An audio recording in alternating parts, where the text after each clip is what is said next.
Hello and welcome to a DFS preview for the 2023 Valero Texas Open. My name is Eric and here's SweetSpotDFS. It's all about trying to hit the optimal lineup every single week. And of course, I do that by taking a look at the bucket system. It helps us target the stats we want to build our lineups around.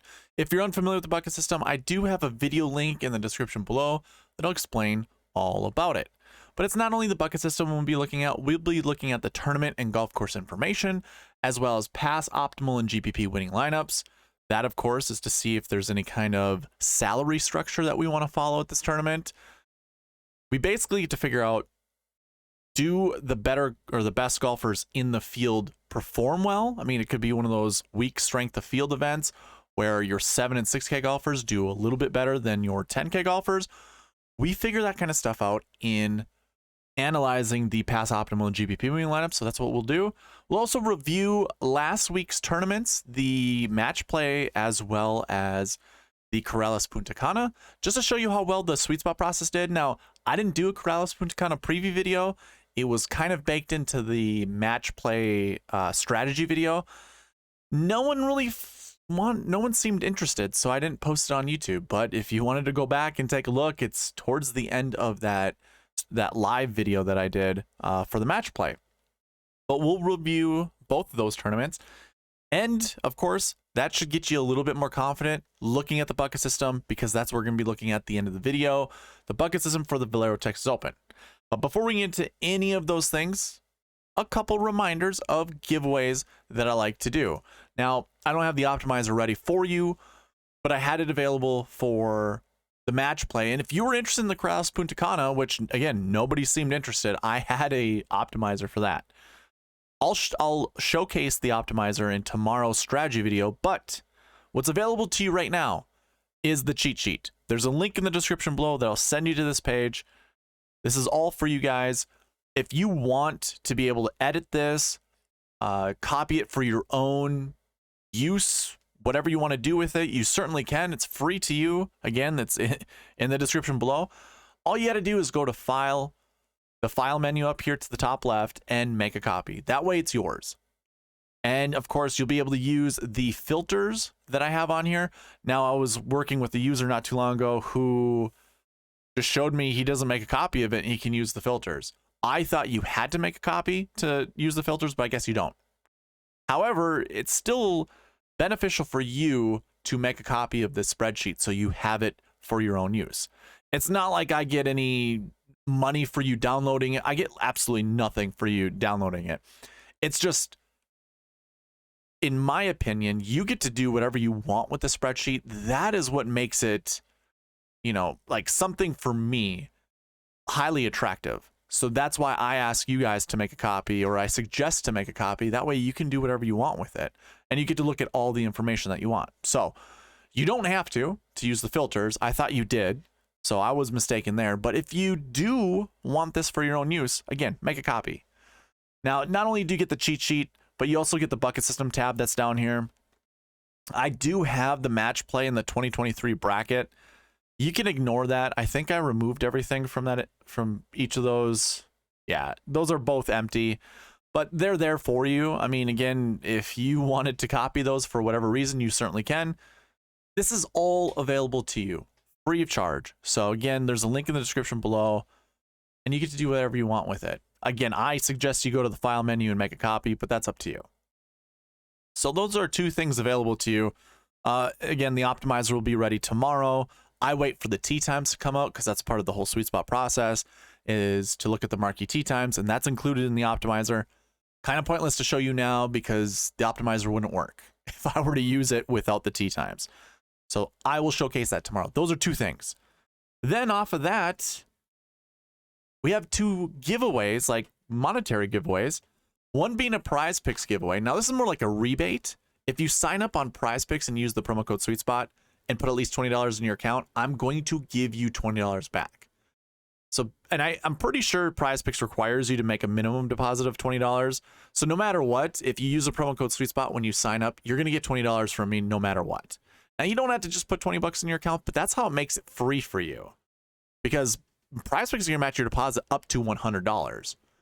So if you want to play it for free, just put 20 in your account. If you want to maximize on that benefit that Prize Picks gives you, put $100 into it. That way you get an additional $100, plus you're going to get 20 back from me. Every content creator has this promotion. Use my promo code and get a deposit match up to $100. Not every content creator is going to give you an additional amount of money on top of that. So that's my little way to sweeten the pot. If you're interested, again, there's a link in the description below that'll give you to the sign up page, and it'll already populate the promo code SweetSpot for you. So you don't even have to do that. Super simple, super easy, highly suggested, and I greatly appreciate it if you do. Then on top of that, we have a subscriber giveaway that I like to call it, both a weekly and a monthly giveaway. And it really requires you to participate on the channel. Be subscribed to this channel, comment on any of my videos. For all the videos you comment, you get one free entry per video. So I typically put out about 5 to 7 videos a week. If you comment on each one of those, you get 5 to 7 entries into not only the weekly giveaway, but the monthly giveaway. And it's the same criteria. It's just I run the monthly giveaway at the beginning of the next month for the previous month. Weekly is ran every Monday night on these preview videos, which means we'll be running a giveaway here shortly. If you look at the date, it is 3/27, which means at the Masters tournament, which is next week, by the way, super excited for that, I will be running the monthly giveaway. Now, I'm already going to give away $50. We hit our sub goal of 500 subscribers, so thank you all who have subscribed. But I am offering, if we get 40 new subscribers before next preview video, the Masters preview video, I will give away $100 instead. So again, I'm already giving away 50. If we reach the next goal, which is 550 subscribers, I will double that and give away $100 to anyone who has participated in the channel this entire last month. So again, up to you guys. If you're new and you haven't subscribed yet and you want in on this, highly suggest you go do it. Comment in any of the videos. I mean, you've already missed out on all the weekly giveaways, but I mean, if you want to go ahead and, well, I mean, you'll be a part of the weekly giveaway for the Masters, but if you want a chance to win $50, I mean, there have been winners who've only put in one entry and have won the monthly giveaway, who have won the weekly giveaway. It's entirely possible that you could just have one entry in and win it. So if you're kind of like, I'd rather wait to subscribe and participate later, I think that's a fool's errand. That's fool's gold. Don't do that. Subscribe now. Reap the benefits of, not only, well, reap the benefits of the channel, I guess, but as well as the giveaways, the weekly and the monthly giveaway. So that's my hard sell. Again, it's closing on the end of the month. So if you, I mean, hey, we're 40 subscribers away from hitting that new goal. We've already gained like 20 subscribers in the last week or two. It's very possible. So if you, a friend, a family member want to subscribe to the channel, or if you can somehow encourage them to, we will reach that secondary goal, and I will give away $100 as opposed to 50.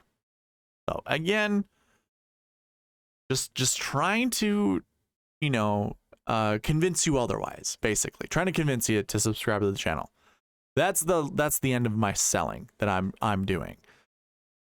Let's go ahead and run the weekly giveaway. That took a while to get there, but hey, I wanted to be very clear and concise, letting you know how you can win money on this channel. Giveaway time. We had 43 entries this last week on the match play videos. You can see all of the YouTube videos that I have up here. We got the preview, the tournament and course information, the bucket system, pass optimal lineup and GPP winning lineups, the review, the strategy, and then the live chat. So if you went into the live chat and you participated there, I put your names here at the bottom. If you don't see your name on here, let me know. I'll go review and I'll put you on the next giveaway. I apologize if I did miss you. I think I got everyone though. So again, 43 unique entries throughout the entire week last week. Once we hit this Y here, we will find our weekly giveaway winner, who will get $5 I'll send it to however you would like it, or what you could do, because I believe Dave S. and as well as Joanne, they saved their $5 to get t-shirts for me that have Sweet Spot DFS. I'm not wearing my sweatshirt like I typically do, but I would show you what the logo looked like. So without further ado, our weekly giveaway winner is Joanne. Look at that. Speak your name and speak it into existence of winning. 7 entries. This one came from just participating on the live chat. So congratulations, Joanne. This is $5 towards the next t-shirt. I'm guessing that's where you want it to go too. So, and by the way, I still have yet to send out your t-shirt. I had a very busy day today. This would have been the first day I could have sent it. So I will work on that. And I believe Jim Lemoyne, I do have logo golf balls. So I am sending one out to him as well. So that is all that I have, because he was the monthly giveaway winner last month. And he just, rather instead of getting a t-shirt, since we didn't hit our monthly goal last month, I gave away a t-shirt instead, and instead of a t-shirt, he wants a golf ball. So I can also give away those. They're Titleist Pro Vs that have Sweet Spot DFS and red lettering. I can also do that. So anyways, Joanne, congratulations. We'll put $5 towards your what do you call it? I think the old term would be your kitty, which I'm not sure if that's actually the right term, but we'll put $5 into your bank, and then we can figure out what to do with it afterwards. So congratulations, Joanne. Let's go ahead and get in this thing. So Valero Texas Open. The first thing we're going to talk about is the golf course. We'll also talk about the tournament here. Nearly 7,500 yards. I won't lie. I did this last year, so if there's any type of renovations, I don't have it included here. I imagine it's the same golf course, though. I haven't heard of any renovations from the small little bit of watching around the DFS golf industry. I don't think anyone else noted any. So what I like to do with these golf course kind of breakdowns, I'm not going to go hole by hole, show you, the satellite imagery of all of them and then talk nonsense and not tell you what golfers matter or, what it benefits, what type of golfer. That's nonsense. What I like to do is just kind of show you the shot shape. Now, if there was any kind of forced layup or anything like that, I'm going to include it in the description here. So I just highly encourage you guys to pause the video, and in fact, I will zoom up a little bit more so you can see it a little bit better. Pause the video, take a screenshot, see what I wrote, and then try to determine from there what you think would be what golfer would benefit from this. Here's the issue when it comes down to these golf course breakdowns. One, you're most likely not looking at the entire field when you do a breakdown of golf course. You're probably looking at the couple choices you're going to make, like in the 10K, the 9K, or even the 8K range, and you're trying to figure out, which golfer benefits at this golf course based off of whatever golf course knowledge that you've heard or anything of the like. So I have it by shot shape. I think, and these aren't required shot shapes unless it does show right here, but most of these, it's just a preferred shot shape. Now, when it comes to preferred shot shapes, I think the golfers that do have those shot shapes are going to benefit at this golf course. And more often than not, we do see those golfers inside the top 10. So if we see more draws than fades, a lot of times we see like 5 to 6 golfers inside the top 10 that hit draws. Is that an end all be all? No, it's not. It's just to me, I always say, let it be your tiebreaker between two golfers. And even at that, you probably don't even have to do that. If I was to create a model that included shot shape and it matched the preferred shot shape or because I totaled them down here, all the shot shapes I totaled down here. Whatever one comes out with the most, it might give a slight boost to each golfer that has that shot shape. But again, this isn't an end all be all. And I personally don't think it's really that beneficial to go through each of these holes to try to figure out, all the minimal golfers that are going to benefit from it, personally. I just like to include it for you guys. And of course, then I have it on the cheat sheet. You can see all the shot shapes that I've already looked up. There are some that I don't have, like Davis Riley, Ryan Fox, which I think hits a fade, JJ Spawn, which I also think hits a fade. A lot of golfers I don't have in here, but a large amount of them I do. So you can go through here. This is my sheet, but the cheat sheet, you can obviously do that in column P. I have all the shot shapes for the golfers that I know of. So again, you can go in there and take a look. Whatever golfer you think is beneficial for the shot shape that there is, that's there for you. And again, pause the video if you are interested in this. Now, to go on and talk about the golf tournament, you know, the Valero Texas Open has been at this TPC San Antonio golf course, which I failed to mention, for each year that I have data for. So going back to 2013. So I don't think there's anything to worry about when it comes to, you know, trying to figure out if this is course information or course history or tournament history. I think you just use golf course history and go with that. When we look at year-by-year results, JJ Spawn last year won 13 under, Spieth won 18 under in 2021, Corey Connors won 20 under in 2019, and then I'm going to go through the list and you can kind of see that what the scores end up being. It looks like it kind of fluctuates between, I mean, we've had single digits. This was a windy, I believe this was a windy tournament in 2014. I guess don't quote me because I can't remember off the top of my head which one it was, but 8 under would kind of indicate that the weather was probably more of a culprit that year than any of the other years. But of course, we've seen 14, 11, 12 under. And then again, I was just mentioning 20 under, 18 under, JJ Spawn at 13 under in 2022. So I think it ranges based off the weather. So it's definitely, I think, very, I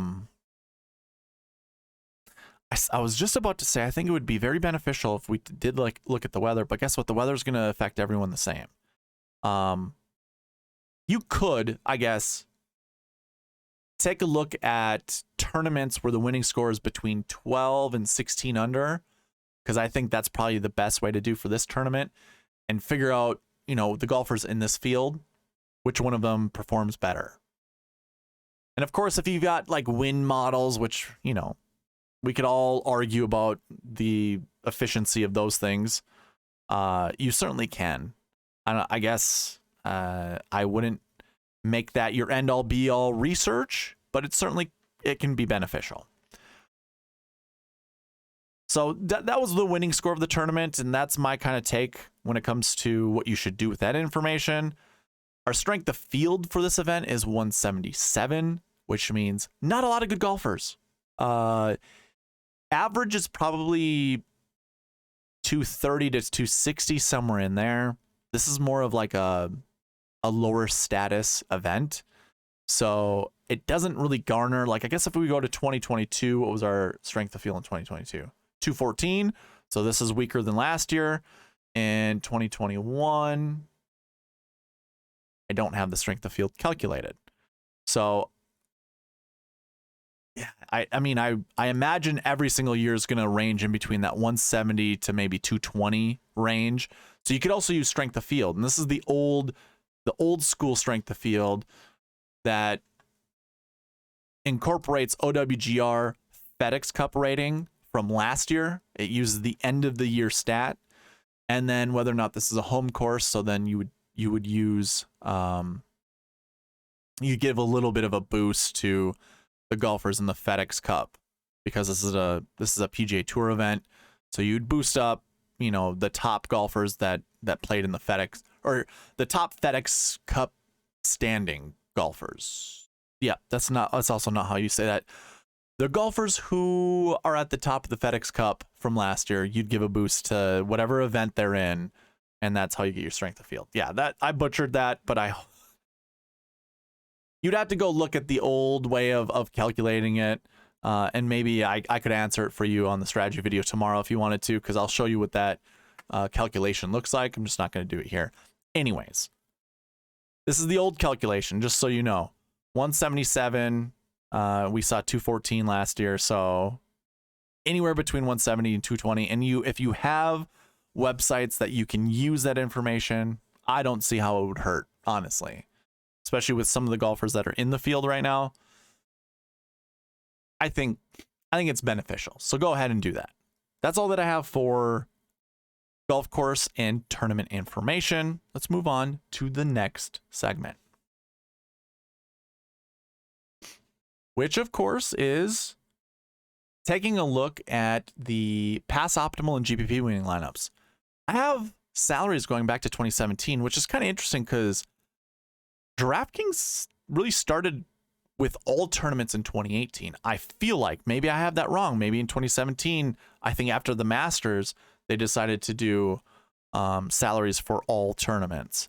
Before it was like just majors. So I just find it really interesting that in 2017, I have salaries, which I think it's great. We get to analyze it a little bit more, but just weird. So your optimal lineup in 2017 left $1,700 on the table, which is, again, I would say hard to do. Like if you're going into that mindset of trying to build a lineup that leaves $1,700 on the table, that's impossible. You're opening yourself up to so many different lineup combinations. As much as I'm trying to target the optimal lineup, I am not doing so by leaving a lot of money on the table. I'm trying to really narrow down a small player pool to build my lineups around that follow the sweet spot process. And leaving a lot of money on the table, impossible. Just don't do it. So that's my one PSA when it comes to that. Now, that optimal lineup still included a 10K golfer and a 9K golfer, as well as an 8. So it went 10, 9, 8. But then we went 6, 6, 6. So that's nearly impossible. You don't want to do that. A more realistic lineup that I created that only left $300 on the table, instead of a $6,000 Kevin Tway, you would just change that out with a $7,400 Sung Kang. So again, we go 10, 9, 8, 7, 6, 6. And for all those new to the channel, I'm a big proponent of following a 10, 9, 8, 7, 7, 6 model. Just start there because 20% of our tournaments, I should say, our GPP winners have followed that salary structure, and it's like 11% of optimal lineups also follow that salary structure. So that's where I like to start. It's definitely the most common winning salary structure that there is. Start there, and then you can make like up to 2 substitutions. So how I look at that is, so we start 10, 9, 8, 7, 7, 6. Well, we have 10, 9, 8, 7, 6, 6 here.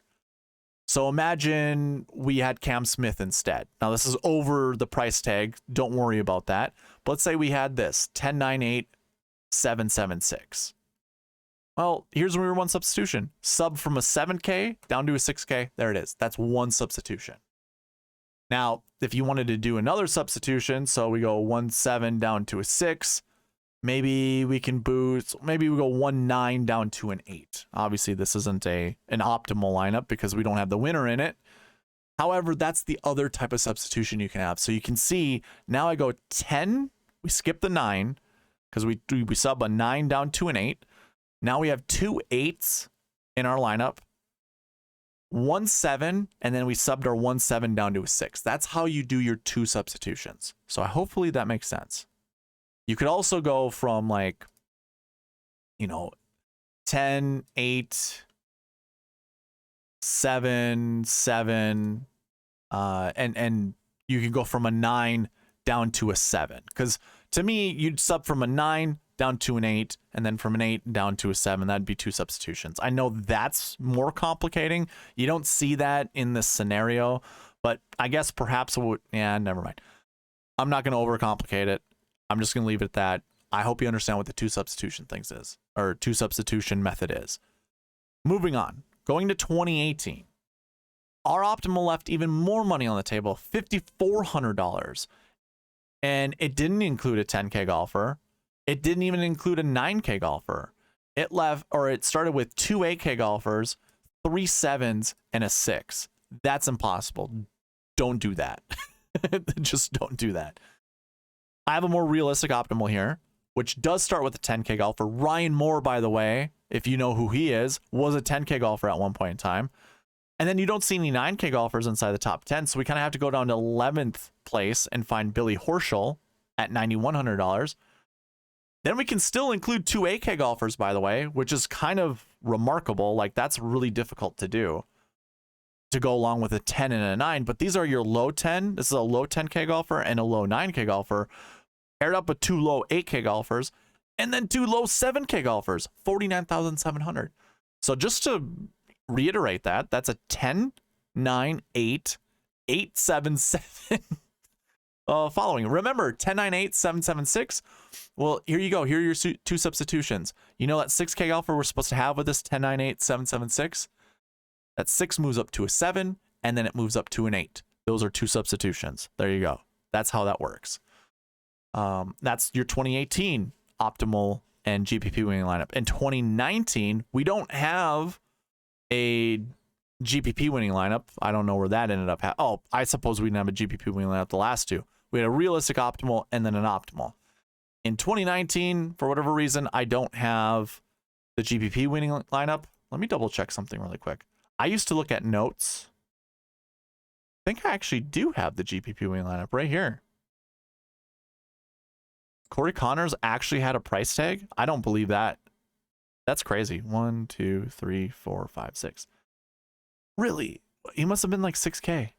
Had to have been, right? I need to update this then. Well, let's see here. Let me do something really quick while I go through this. Just going to save that so I can take a look at it while I update. So we had Scheffler in this lineup? I don't think so. Oh, yeah, he was right here. Scheffler, Ryan Moore, Siwoo Kim. I mean, Sung J M was one as well. For Siwoo. Scored 114 points. He's got to be at the top. There he is. I found him.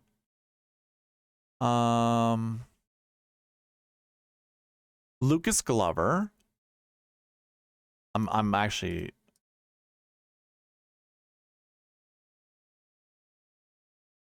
That's 5, and then it was Corey Connors. So Corey Connors was in the GPP winning lineup? What was his price tag? Let's see. Well, we can do this powers of deduction.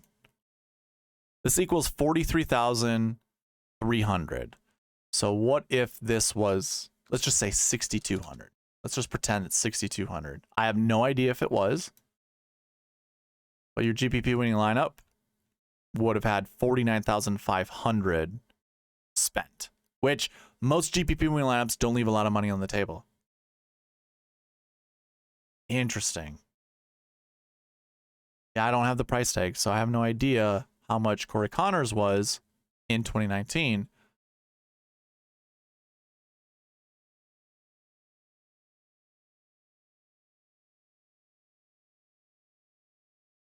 Just going to update this really quickly. Sorry for taking up your time in doing this, but why not, right? If we have the information, why not put it together? 625.50.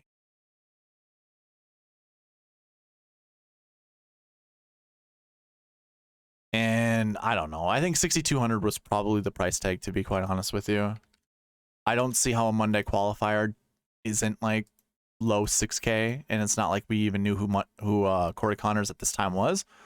So let's just say 49,500. Now that GPP winning lineup was a 10K, a 9K, another 9, 7, 6, 6. So we had our 2 substitutions there. 10K golfer, 9K golfer. Those stay the same. We typically have an 8K golfer, which we don't. We sub that one up to a 9K golfer. And then we go down to our 7K golfer, which we have 1 of. We're supposed to have 2, but we don't here. We sub that one down to a 6K, and there you go. That's how you get the 2 substitutions.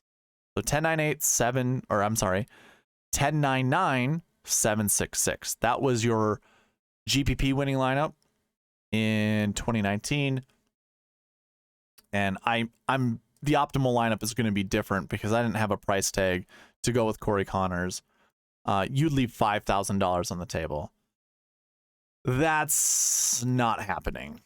We're not leaving $5,000 on the table. And I know I have followers that think leaving a lot of money on the table would be a smart thing to do. How about this? Maybe we just keep Matt Kuchar and then these 49,200. Let's do that. We don't need to have Streelman. I actually don't even know what the DK points were, the difference. So we can go 49,200. There. That's fine. That's a little bit more palpable to leave $800 on the table as opposed to leaving $5,000. You know, like instead of Streelman being our golfer we choose, or instead of Kuchar being our golfer we choose Streelman. There's a $5,000 gap there. Would be a $5,200 gap. So we'll go from 49,200 down to $45,000. So I don't think that's very doable. Not plot. Just don't do that. It's bad. That was your optimal and GPP winning lineup in 2019. We didn't have a tournament in 2020 because of COVID. So we go to 2021. And your optimal lineup left $2,200 on the table. And they're all the golfers here with the black tick marks. So we had Jordan Spieth at $10,000, $10,700. Charlie Hoffman at $9,200. We have no 8K golfers. We actually subbed that 8 down to twice down to a 6, but we do have our two 7K golfers, a 6K, and another 6K. So that gets you your optimal lineup in 2021. Your GPP winning lineup left $200 on the table. And that was, again, Spieth at $10,700, Charlie Hoffman at $9,200, Brandt Snedeker at $66, Chris Kirk at $86, Sebastian Munoz at $7,600, and Matthew Neesmith down here at $7,100. So guess what? 1098, 776. That one at GPP in 2021 scored 570 points. Your optimal actually scored 620. So despite having Neesmith down here at $7,100, only 50 points behind the actual optimal lineup. Now, because the optimal lineup left a bunch of money on the table, I created a more realistic lineup. And that one also follows the 10, 9, 8, 7, 7, 6 model. So, I mean, I'm a huge advocate for starting 10, 9, 8, 7, 7, 6. I think it's the best way to go. And then you just make some substitutions. Here's one thing to note. Have you seen a year so far where we gone over this where a 10K golfer was not included? Let's go backwards a little bit. 2021, Spieth at 10.7. In 2019, we just talked about having Kuchar instead of Streelman. So I think you just keep Kuchar there at 11,000. In 2018, we had Ryan Moore as our realistic optimal because you didn't want to leave, $5,400. $5,400 on the table. So Ryan Moore at 10,200, which doesn't sound like a sexy name in 2018. It really wasn't, but still. And then Brooks Koepka, 10,900 in 2017. So I guess let's take a look at what 2022 looked like. No 10K golfer. Crazy. Optimal lineup. $3,400 left on the table. Again, impossible to do. All this should tell you is there's going to be a lot of 7 and 6K golfers usually inside the top 10 for this tournament, and most likely going to be in the top 10 for this year's tournament. Your optimal lineup: $6,700 JJ Spawn, $7,800 Matt Kuchar. I'm not going to go all the names. 7, 7, 8,900, and 9,200. So just a recap, that's 9, 8, 3 7s, and a 6. Kind of hard to get to. Your GPP winning lineup had the 6K Spawn, 7K Kuchar, 8K Hadwin, $7,300 Merritt, $9,300 Gary Woodland, and $9,600 Siwoo Kim. So that is 2 9K golfers, an 8K golfer, 2 7s, and a 6. So again, repeat that. $9,600 Siwoo Kim, $9,300 Gary Woodland. So that's quite frankly subbing a 10K golfer down to a 9K golfer. Then we pick our 8K golfer in Hadwin. We have a 7K golfer in Merritt, a 7K golfer in Kuchar, and a $6,700 Spawn. So again, you can start with the 10, 9, 8, 7, 7, 6 model and make up to 2 substitutions. We just end up making 1 substitution here. We go from a 10 down to a 9, but we still have the remaining 9, 8, 7, 7, 6. So again, hopefully that's not confusing. Now, I guess who were our 10K golfers last year, and what did they do? McIlroy, Razy missed the cut. Hideki withdrew. Spieth finished 35th. DeChambeau, who knows? I don't even remember. Yeah, had to have been his last event before joining Live. I would imagine. Maybe, maybe not. I just can't remember. Those are your 10K golfers, 4 of them, like we have this year. Big names not making the cut or withdrawing. So, hey, we had 10K golfers every single year except for 2022, at least in the realistic optimal or just inside the top 10. I mean, they were inside the top 10. That's the big one, but still in the realistic optimal, meaning the easier one to get to. That's crazy. That is crazy talk. Okay. That is going to wrap up the pass optimal and GPP winning lineups. You know what? Actually, let me kind of tie that into something here. So we talked about all these 10K golfers, right? Hatton, Matsuyama, Fowler, and Connors are. I was just going to try to combine our and R. They are our 10K golfers this year. Now, normally I would say that's disgusting. Stay away. I kind of think that's a good thing this year. I mean, if you look at all of our other 10K golfers we had over the years that finished inside the top 10, Spieth, sure, that makes sense in 2021. And if I was just to kind of top down look, Finau missed the cut. Scheffler was a 10K golfer, and so is Matsuyama. So Matsuyama just is showing you he doesn't really perform well here each year. So that's interesting. That's, Finau's a big name. So was Spieth, so was Scheffler, but didn't really perform that well. And this is obviously right before Scheffler goes on to win the Masters. Correction, this is 2021, not 2022. My bad. Ignore what I just said. He did not win the Masters after that finish. But interesting that that's our 10K golfers in 2019, where we had Matt Kuchar at 11,200, which I think is insane. We had Ricky Fowler up there in the 10K range, finished 20th, or inside the top 20. Matt Kuchar, Finau again, not a great finish, and Spieth, not a great finish. I'm sorry, one more. Sungjae did finish inside the top 20. So super interesting there. And I'm only looking at 10K golfers because I think that's probably one of the more important decisions to make this year. Should you start with a 10K golfer or no? So a couple Monday qualifiers, and then we start 12,000 with Sergio, 11,400 with Kuchar, 10,900 with Hoffman, 10,200 with Moore, and 10,000 with Luke List. This isn't great to look at. I won't lie. 2 missed cuts, a 64th and a 51st, and then a top 10. That doesn't really give me confidence. These aren't super great names. They're not sexy names by any means to be inside. Or to be a 10K golfer. That also is crazy talk. Let's go ahead, remove that. And one last one to look at. Who are 10K golfers in 2017? Some more Monday qualifiers. Kuchar, 11,500. Koepka finished 2nd.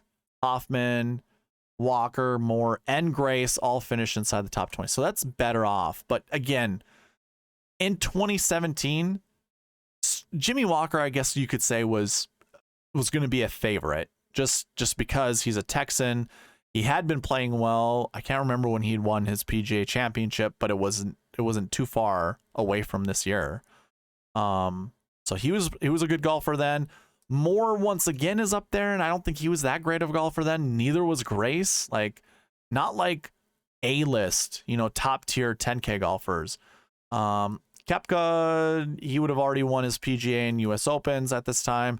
And then Kuchar's just someone who had played this tournament pretty decently. Like his course history was his average finishing position was 20.75 in 2017, meaning my data goes back to 2013. Those are good. That's a good average finishing position at this event, 20th place. So that's probably why he was up in the 10K range. So when we take all that information and we look at 2023, these aren't sexy names to be up here. Hatton is our highest salary golfer. I guess if we take all the information we got from the last couple of years, probably don't choose him, because 10-9 isn't a having the highest salary isn't a good omen at this tournament. Not saying that superstition has to play into your lineup making decisions, but he didn't play really great last week. I don't know what to make of him at this event. I'll play some of him, but I probably caution against you playing too much of him. Same goes with Hideki Matsuyama. But Ricky Fowler and Corey Connors seem like very interesting plays that I got no issue doing. Especially Connors, who has some good course history at this event. A win, finished 35th last year. I think that's fine. And of course, we'll take a look at the buckets here shortly. But that's actually going to conclude my pass optimal and GPP winning lineups. I want to always wrap these things into each other.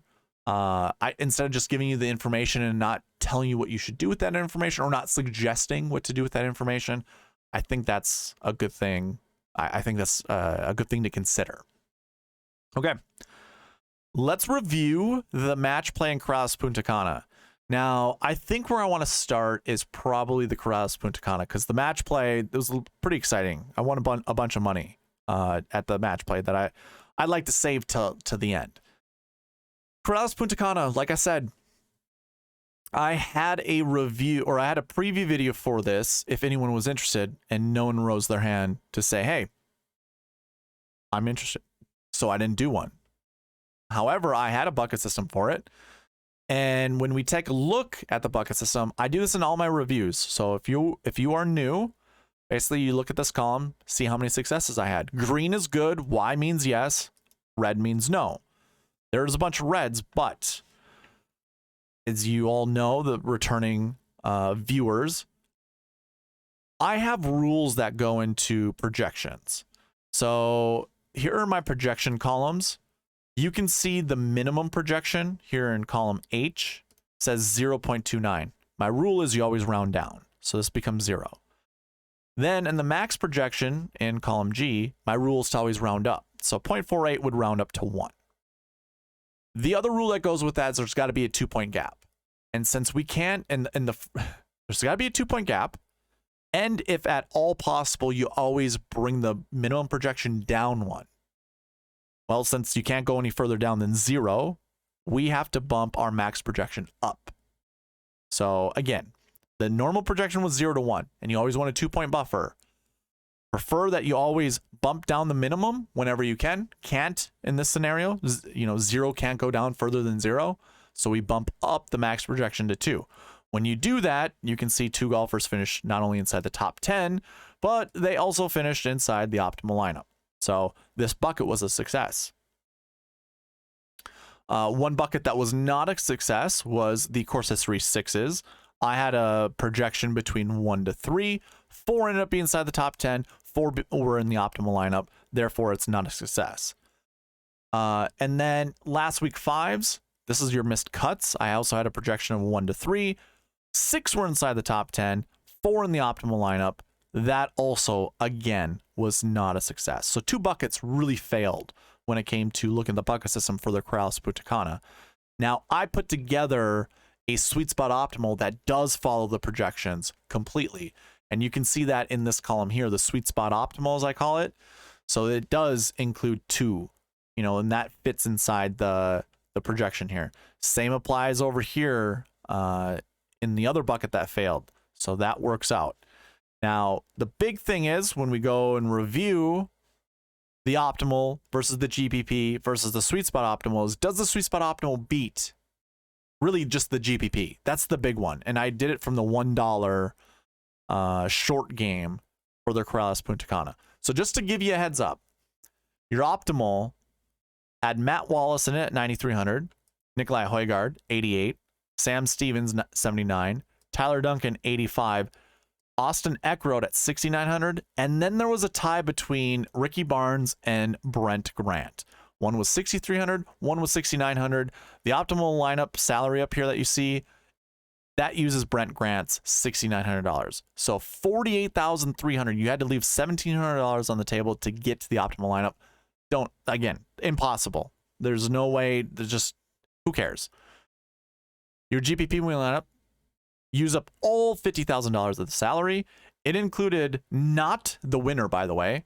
So did not include Matt Wallace, but it included Nikolai Højgaard, 8K, Tyler Duncan, 8K, Wyndham Clark, which everyone was like, fade him because ownership fade him, 10,500. He was in the GPP winning lineup.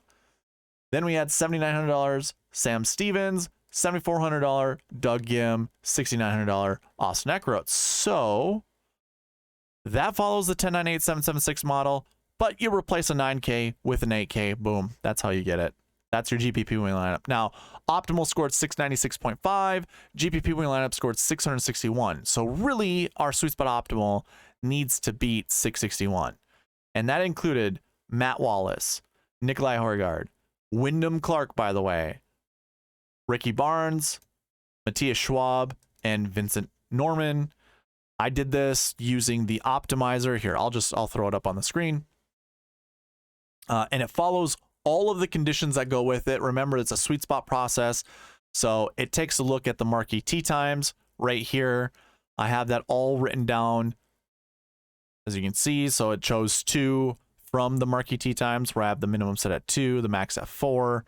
I also limited how many AM PM golfers I could have, and it follows all the bucket conditionals that I have on here.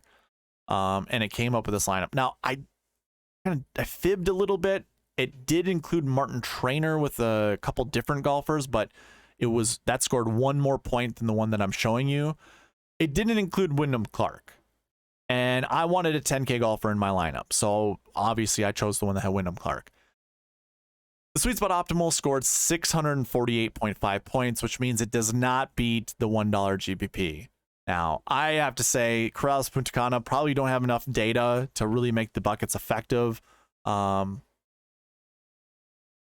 I don't have anything else other than that. Now, if I were to actually look at the marquee tee times that I had for this,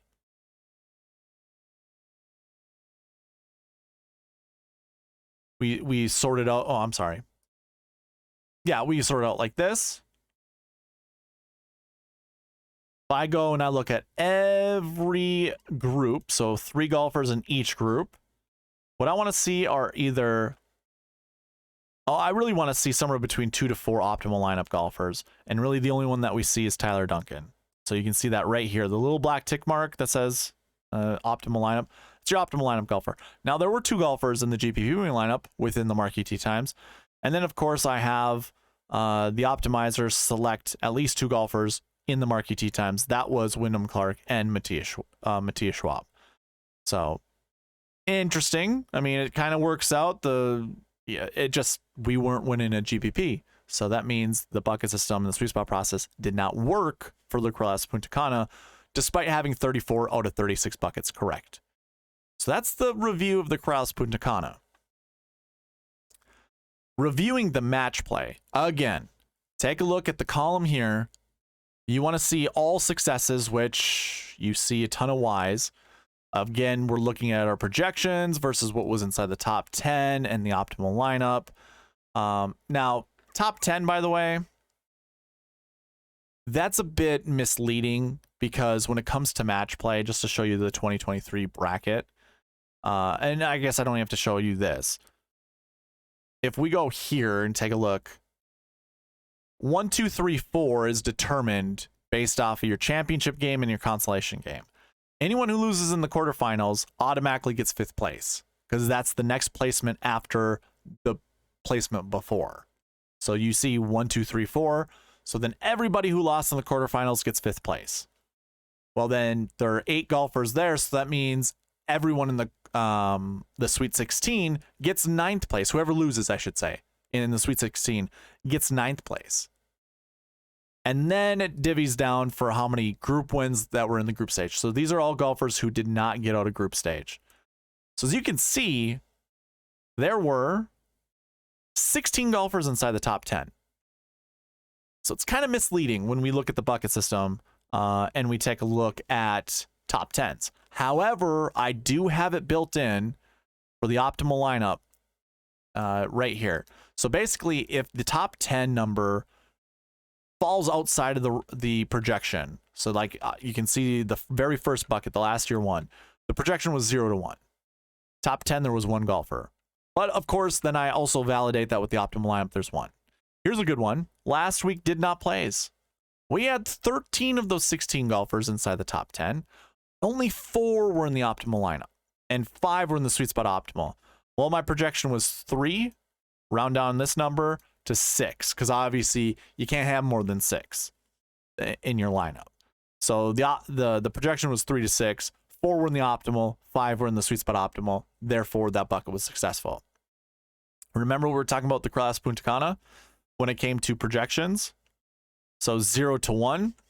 Remember, there always has to be a 2-point buffer. Well, 2 finished inside the top 10, 2 were in the optimal lineup, 2 in the sweet spot optimal, meaning that bucket was actually a success. And of course, formulas I don't have written in there. I probably could update that and make it change, but either way, I'm just showing you all the raw data, so you can do with it as you want, as you will. 36 out of 36 buckets were successful at the match play. Now, there weren't marquee tee times because we had the brackets, meaning we had to use a specific strategy. And of course, you could have followed that with the optimizer, which I obviously did. And I actually built the lineup that made $150. So let me see. I don't think there's really an easy way that I can do this. I'm not going to flash my DraftKings on here, but let me take a screenshot. There we go. Found it. Just to show you. Move that over here. That way I can get more.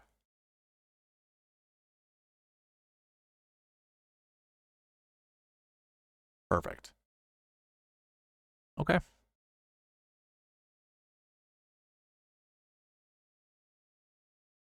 Second place. It was interesting. I was watching the match play. I was watching Sunday, that first match. It was Rory versus Cam Young, and it was Scotty versus Sam Burns. And I didn't even see this lineup doing that great. But once, because you can see I have Burns and Young, once these two golfers won, I shot up the leaderboard. And then I started looking, because I was busy Sunday. I ended up looking back at my DraftKings and saw I was in 4th place. And I was like, oh my God, I've got Burns and Young. They're in the championship game. I'm going to win this. Nah, not so fast. The guy above me had the same 3 golfers, and he was already 3 points ahead of me. I knew I couldn't win. But when I looked at, I don't know if it was this 3rd place guy. I know it was the 6th place guy and maybe the 4th place guy. I can't remember exactly, but I'm like, we're going to beat them, because it was Cam Young and Rory McIlroy versus Scotty Scheffler. And as long as McIlroy beat Scheffler, I knew I was going to take it down, or get 2nd place at least, but that's fine. First place paid out 200. I got 150 from the match play. I built this lineup, by the way, on the strategy video, the live video. If you go to the 1 hour 59 minute mark, you'll see it come across the screen. $10,000 Rory McIlroy, $9,200 Cam Young, $8,800 Sam Burns, $7,600 Kurt Kitayama, $7,500 Siwoo Kim, $6,300 JT Poston. All follows the bucket conditionals. All follow the match play strategy. So if you were following along last week and you saw some of those lineups, you certainly could have had, this one at your disposal, using it wherever you wanted to. I don't think it was going to take down the $5 GPP. I think that was 920 points won that one. In fact, I do have it up. So looking at the optimal lineup, which scored 954 points, Your GPP winning lineup scored 965. Okay, so I was wrong. It wasn't 920, but obviously you could have gotten there. The optimal lineup had Sam Burns at 88, $9,200 Cam Young, $11,000 Sky Scheffler, despite finishing in 4th place because he scored nearly 20 more points than Rory McIlroy. And then it was Kurt Kitayama, Matt Kuchar, and Mackenzie Hughes. Weird how Match Play also has the 10-9-8-7-7-6 as your optimal lineup. Weird. I mean, it's not weird to me, but hey, it's an easy rule to follow. That's pretty cool. Now your GPP winning lineup had Cam Young, Rory McIlroy, and Scotty Scheffler, so 2 10K golfers, and then a 9. Kurt Kitayama, Mackenzie Hughes, Matt Kuchar, and JJ Spawn, which we obviously talked about in the strategy video if you're following along with me. I thought JJ Spawn had a good chance to go through, and pretty damn close. So that used up all 50,000. Your optimal lineup left $100 on the table. It's kind of a bummer. I'm kind of glad to go out on a bang, getting $150 from that contest. My profit last week was $150, believe it or not. So that was wonderful. We just don't get to see Match Play until like Ryder Cup, which isn't the same, because it won't have the pods, the group play. It won't have, the additional 3 matches. So I'm kind of happy to get out, with the winnings that I did and move on from there. Now your Sweet Spot Optimal, by the way, scored 935.55. So that's following the entire Sweet Spot process using all the buckets. And because it was 36 out of 36 correct, the golfers, Sam Burns 88, Cam Young 92, Rory McIlroy 10.5, Kurt Kitayama at 76, $7,100 Matt Kuchar, $6,100 Mackenzie Hughes. So you're really swapping Scheffler for McIlroy to get to the Sweet Spot Optimal from the Optimal, and that would have scored enough to beat the GPP winning lineup. So it was a fun week. It was a great week. I enjoyed it, obviously, because of winning the money, but it was just great. You had first of all, McIlroy and Scheffler make it all the way there. All of them were number 1 seeds, by the way, in their groups. So yeah, it was great. I loved it. So that was the review of the Match Play as well as the Corrales Puntacana. I would say, and because I left this to the end, it doesn't really apply for the bucket system we're about to get into for the Valero Texas Open, but I did do the Corrales Puntacana, which was 34 out of 36 buckets correct. That should give you a little bit more confidence as I now talk about the bucket system for the Valero Texas Open. So I need to find a faster way to do this. I mean, you can follow along with me on the cheat sheet, by the way. And as I go bucket by bucket, you can apply the same filters that I'm going to apply. So obviously you find your filter, go down to the bucket system, and I'm clearing everything out and only selecting last year. Hopefully you understand how this works. We're looking at the projections for each of these buckets, really kind of comparing how many golfers there usually are per year versus how many they are this week. Kind of looking at, our conservative max projection as well, and maybe frequency rates of top 10s, frequency rates of optimal lineups, and trying to figure out what our best plays are. So this very first bucket, last year ones, this is that 1 to 20 range. So golfers who top 20 last year, on average, or at least every single year, we've had 2 golfers finish inside the top 10, but no more than 3. My projection is 0 to 2. We have 12 golfers in that bucket this year, so not as many, where we typically see about 18. And at least 1 golfer from this bucket has been in the optimal lineup every single year. So if you go to the cheat sheet and you put that filter on, we can go to this last year bucket, clear everybody, but only select last year ones, and take a look at our golfers. Not pretty. Siwoo Kim, $9,700. $9,200 Matt Kuchar. Your defending champion, JJ Spawn, who is $8,900. And then it's $7K and lower. This is not sexy by any means. However, it's also not a bad thing. Remember, every single optimal lineup left around $5,000, well, not $5,000, but anywhere between $3,000 to $5,000 on the table. That was because a lot of 7 and 6K golfers were in the optimal lineup. So this bucket doesn't, I mean, honestly, I do not feel confident about this bucket whatsoever. The fact that it's Siwoo, Matt Kuchar, and JJ Spawn that lead it, and then it drops to Brennan Todd, Beau Hosler, it makes my skin crawl. There's no way I like that bucket. Now the projection is 0 to 2. Keep that in mind. And the projection takes into account the strength of field points that are in there. It does include the success rate, which is incorporating all golfers that have ever been in this bucket. How many show up inside the top 10? 14%.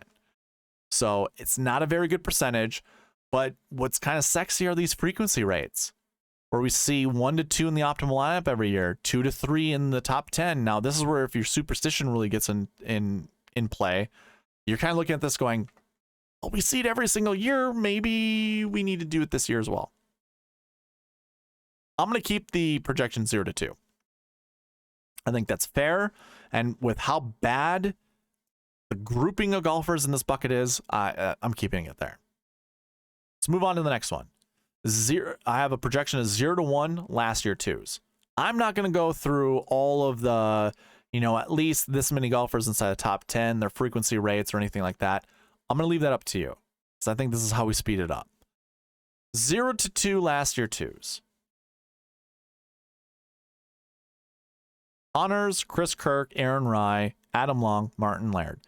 I'm probably not grabbing 2 golfers from here. I'm probably only grabbing a max of 1, but I could see myself building some Corey Connors, Chris Kirk lineups. I'd be okay with that. And if I do that, I'm not playing these 3 golfers. A max of 2. So I think you play 1 more often than you play 2. And what that would look like is if you had 10 lineups and you were certain you wanted to grab at least 1 golfer from this bucket. In about 7 of them, I'm only grabbing 1. Whether it's Corey, Chris, Aaron Rai, Adam Long, Martin Laird. And then the remaining 3, I will do a mixture of 2. So whether that's Corey Connors, Chris Kirk, or Chris Kirk, Aaron Rai, or maybe you just pair up Aaron Rai with one of these 6K golfers. That would be fine. I don't care what it is.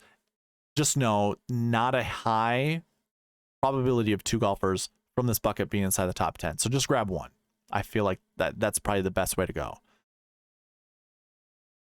Last year threes, that 40 to 60 range, more golfers than we typically see. Again, I'll leave this to you to analyze this stuff.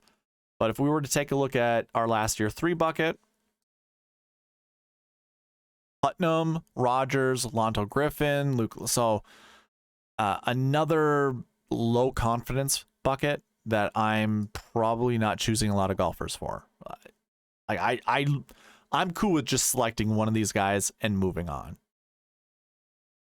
And of course, we'll take a look at, marquee tee times tomorrow, the sweet spot ranks, try to figure out, maybe 1, maybe 2. We'll see. But as I see it now, I just want 1. Last year fours, 0 to 1 as well. That's that 60 to 80 range. Now, this is kind of like the dead man zone. Typically, golfers from this bucket don't do well, and it doesn't matter what tournament it is. So that 60 to 80 range includes golfers Davis Riley, Ben Martin, Austin Smotherman. So I think, 0 to 1 is a good projection. 0 to 2 is the actual projection, but only maxing out at 1 golfer here I think is fine.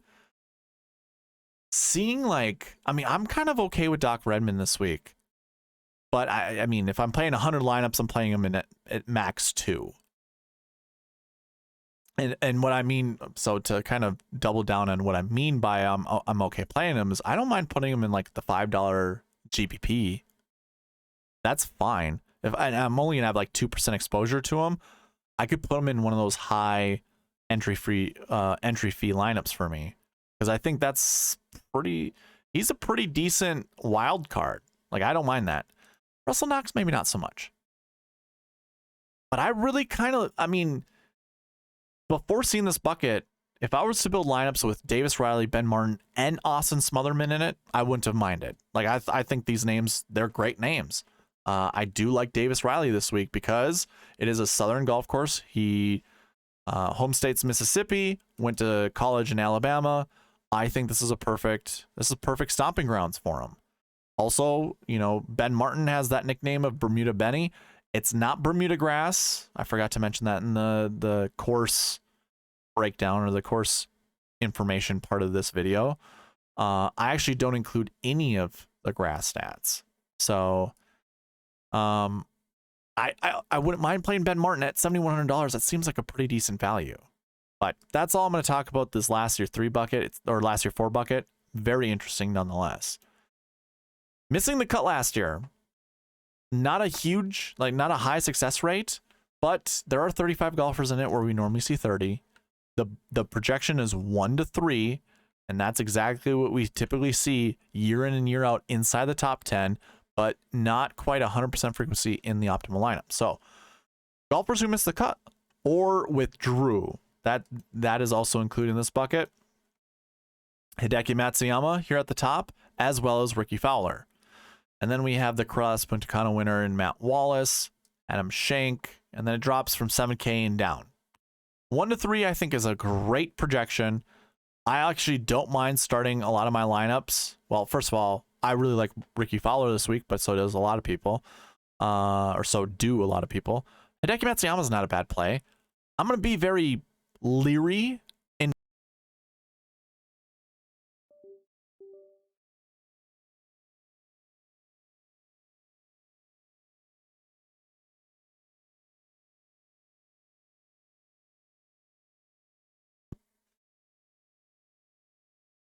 Hello?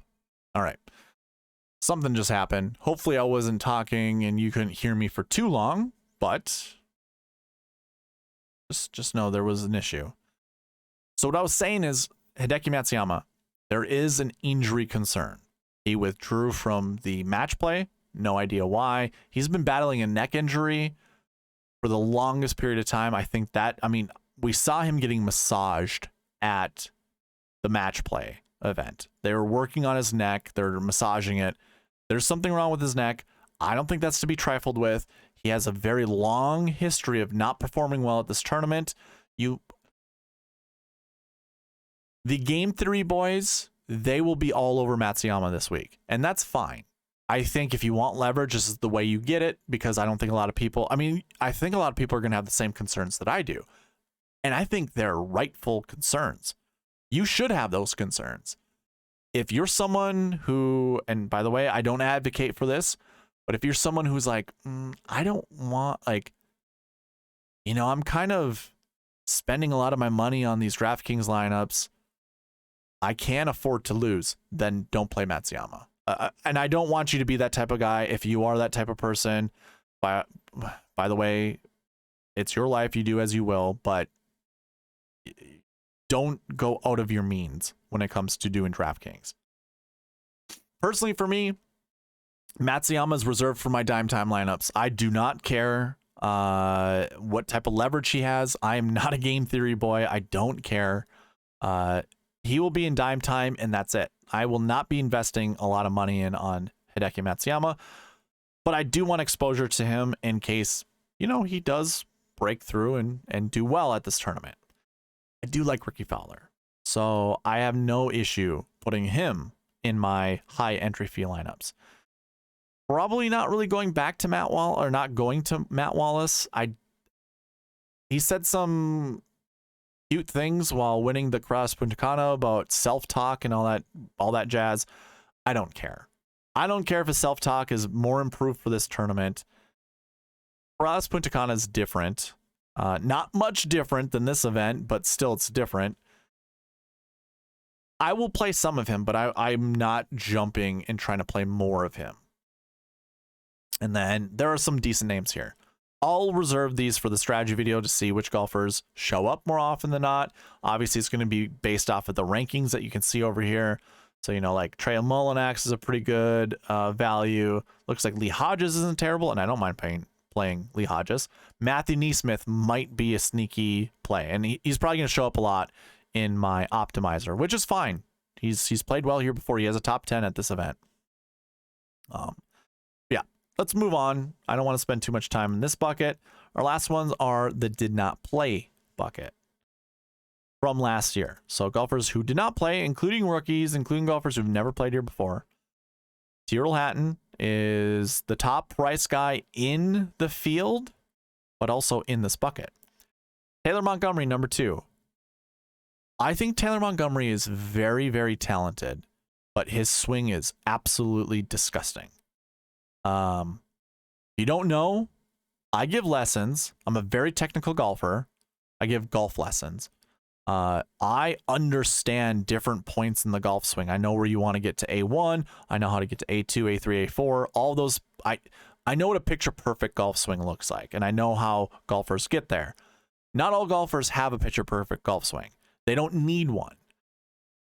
Montgomery's issues at the match play, to me, are a result in how bad his swing looks. And let me just be more specific. How steep his swing is. I don't, it's like he has this weird squat in his golf swing, and it looks like the timing is just absolutely horrendous.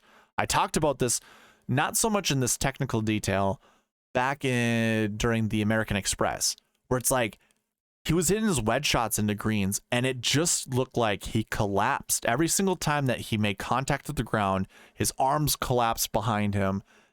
It just doesn't look good. He's obviously good.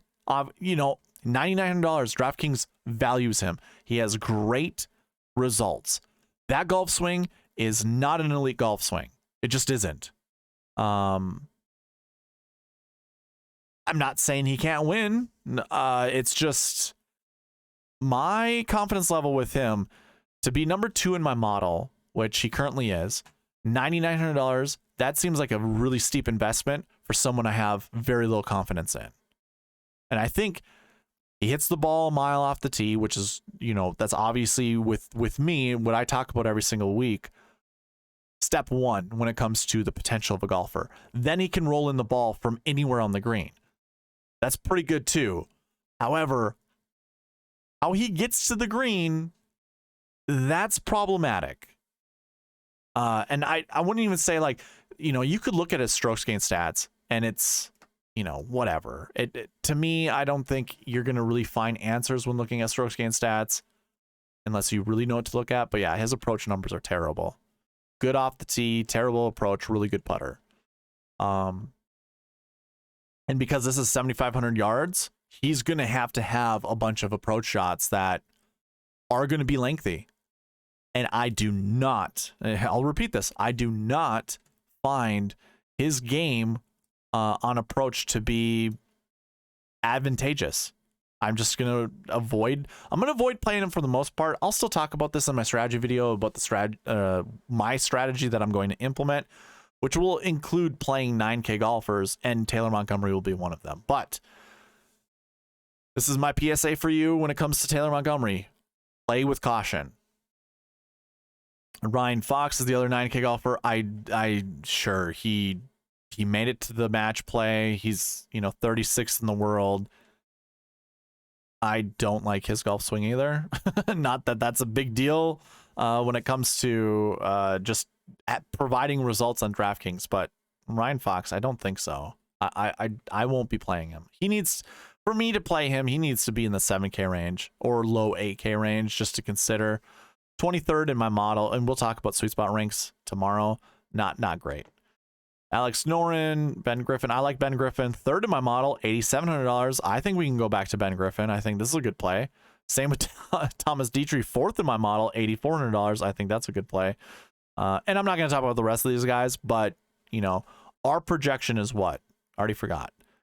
2 to 4, and that stays the same when we kind of incorporate the sweet spot ranks and stuff like that. So yeah, 2 to 4 is pretty good. I'm pretty comfortable with picking maybe 3 golfers from this bucket. And the fact that we have a bunch of good 8K golfers and some 7K golfers on here, like Taylor Pendrith, I don't mind going back to him. We'll talk about him a little bit later. But yeah, no issues whatsoever with these buckets.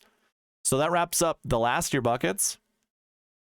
If you're following along with me, go ahead and select clear everything from the buckets, and let's go to the last week buckets. Last week 1, projections 1 to 3. Now, hopefully you understood what we talk about in the last year buckets to come here with the last week buckets. I'm not going to go over all these projections or anything like this, but 1 to 3 last year or last week ones.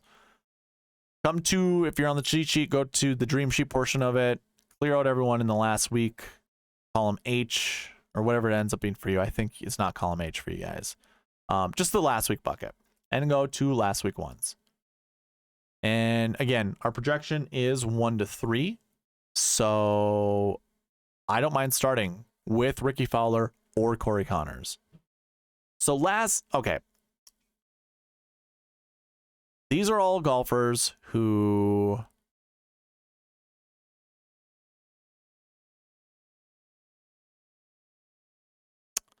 this is not supposed to include.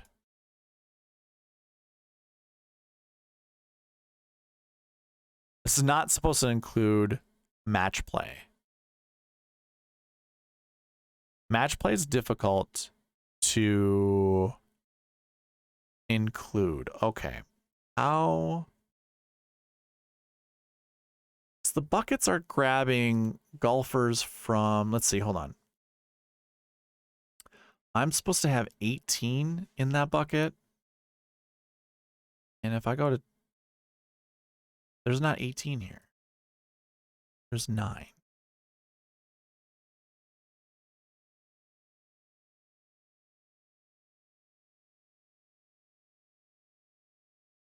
Let's double check something really quick.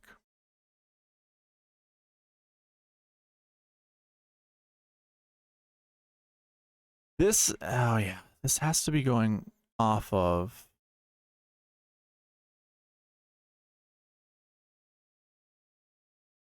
All right, here's what we're gonna do. Do this, and everyone who played in the match play is gonna get a 6. I'm sorry for. Wait a second. Why are the Corrales Puntacana guys not up here? All right, so this needs to be updated. Yeah, okay. I think I know what happened. You know what though? Here we go. I know a really quick fix.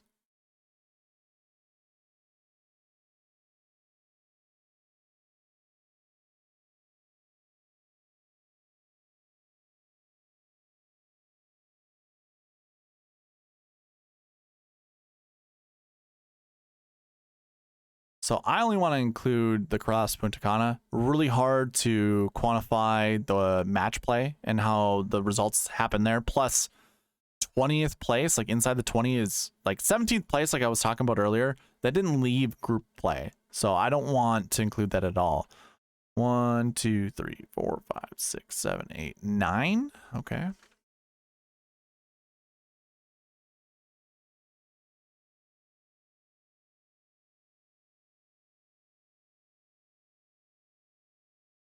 Perfect. And I'll have to update the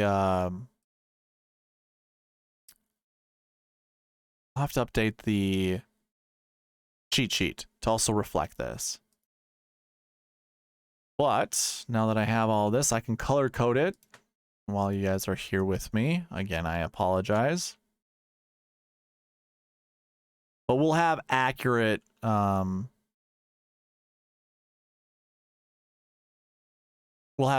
last week bucket numbers. I mean, this is based off of the other sheet I was just showing you, so it's going to be accurate based off of my bucket system page. But then, of course, now I have to do all of these updates. Take too long?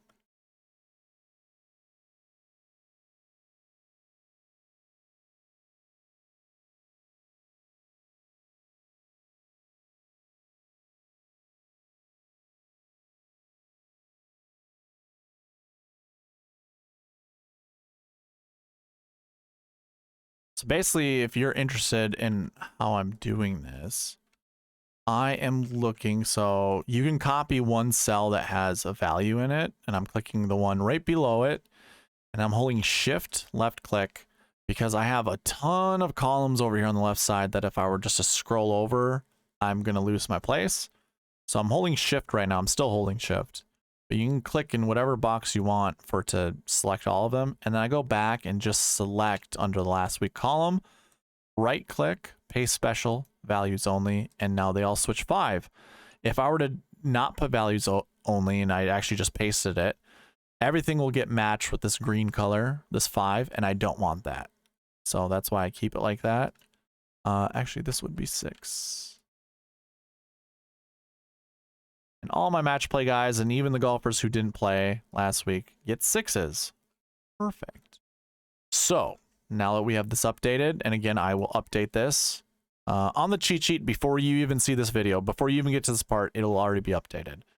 So we clear the last week buckets, select one, and we have our 18 golfers, perfect, that are actual last week ones. This doesn't include match play. I don't include match play in this. Match play is its own thing. Like I was just mentioning, I'm not sure how to quantify match play, especially when golfers who didn't get out of group play. You have to include a whole different bucket for that. Like I did during match play, like just to show you what match play looks like. The buckets. You see how I have for last year buckets? 1 to 4, 5, 9, 16 to 32, 32 plus did not play. For my last year buckets, this is all to incorporate the match play aspect of it. My normal bucket system goes by every 20th place. I can't just include one portion of match play and then Corrales Puntacana as well, because then I'd have I'd have to have my own last week buckets for each of them, and there's just no point in that. Every single year that I've done this, the very next tournament after match play, I do not include match play results in the last week bucket, just so you're aware. And again, I record this every single year. My buckets are usually 33 to 36 correct. So I just don't see why I'd want to include them. Okay. Now that we have everything updated, this has updated as well. Remember it said 1 to 3? This is including the strength of field points. So now it's 0 to 2. 0 to 2 last week ones. That also updates as well, which I absolutely love, and it should. It includes your winner, Matt Wallace, Nikolai Højgaard, all of these golfers. You want 1 to 3 of them, or I'm sorry, 0 to 2 of these guys. And I think that's perfectly fine. I kind of was like, I don't really care for Matt Wallace. 44th in my model, 8,500. Thomas Dietrich is still 4th because I think Thomas Dietrich is a better golfer than Matt Wallace. $8,400. And I like Dietrich here better. I also like him better than Højgaard. I'll probably play Sam Stevens. I think that's a good play. Probably not Nick Hardy. And then the rest of these guys, I don't mind getting to one way or the other. So I'm not going to talk about all of them, but 0 to 2, I think that's a proper projection. Last week 2s, that 20 to 40 range for the Corrales Puntacana. 0 to 2 is the projection here. The actual technical one is 0 to 1, but 0 to 2 is fine. Akshay Bhatia, 7,000. I like that. I like him here. 13th in my model, $7,000. He's definitely the better value, the best value that I have. I could probably get to most of these guys. Maybe not all of them, but most of them. And again, 0 to 2. I think that's a perfect projection. 0 to 2. Last week 3s, we also have 0 to 2 as a projection. 10 golfers in that bucket this week. Not so many great golfers in the bucket. You just scroll over. One guy who cracks the top 125 in the OWGR, Eric Van Rooyen. And then some very volatile golfers. 0 to 2 is the projection, but I think 1 is the max, and we probably ignore most of the guys down here. Maybe just play them once and then move on. Last week 4s, 0 to 2 is the projection. There are only 4 golfers in there, but really it's a very low projection. 0.09 to 0.14. Last week fours. Let's see who's in it. Pendrith, Grillo, Werblow, and Gligic. Interesting. I would have probably put Pendrith and Grillo together. I wouldn't have had an issue with that, but I will be putting 0 to 1 as actually my projection for this bucket. I might play one lineup with Pendrith and Grillo in it. That's it. I will not do more than that. This projection is what it is because of the golfers that have come from this bucket. Last week fives, 80 plus. That's your miscut at the Cross Puntacana. Does that matter? I don't know. We usually see 12, or we usually see 29 golfers in that bucket. We have 12 this week. Patrick Rogers, Hoffman, Long, decent names. 0 to 2 is the projection. I could also get behind just picking one of these guys, and that's it.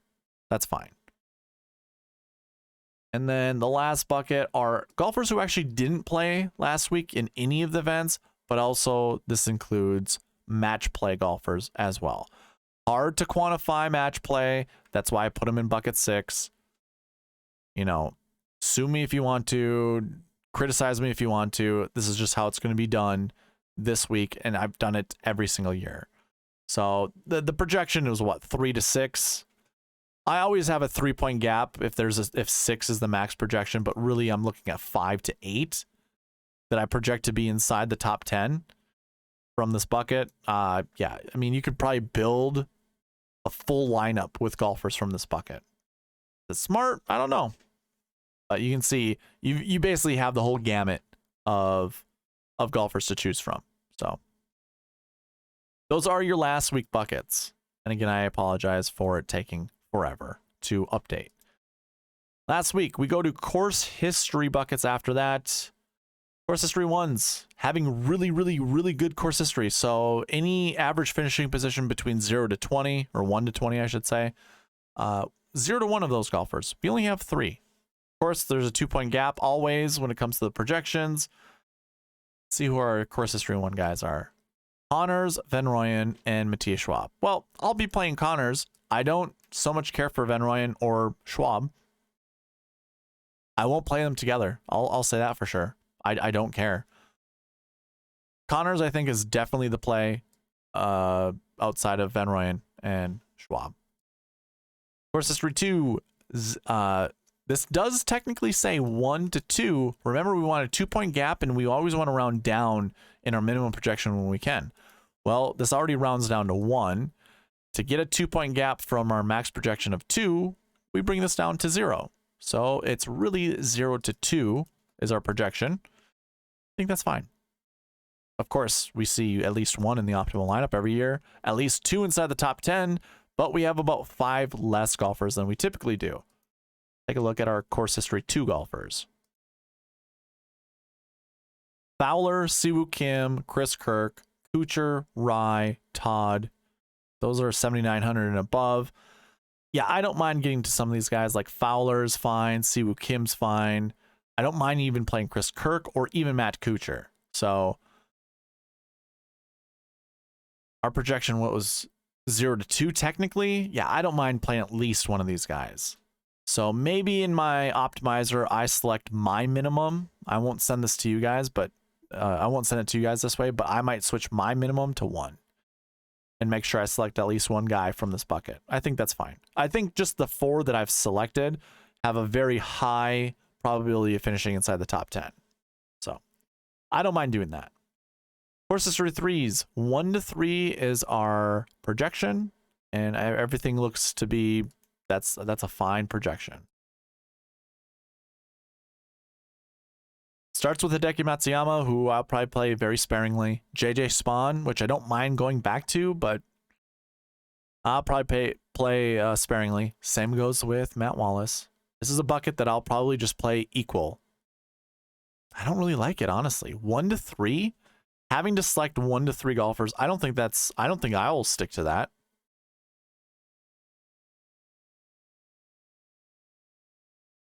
Man, that's hard. I mean, buckets are usually, don't really see anything less than 31 out of 36 buckets correct.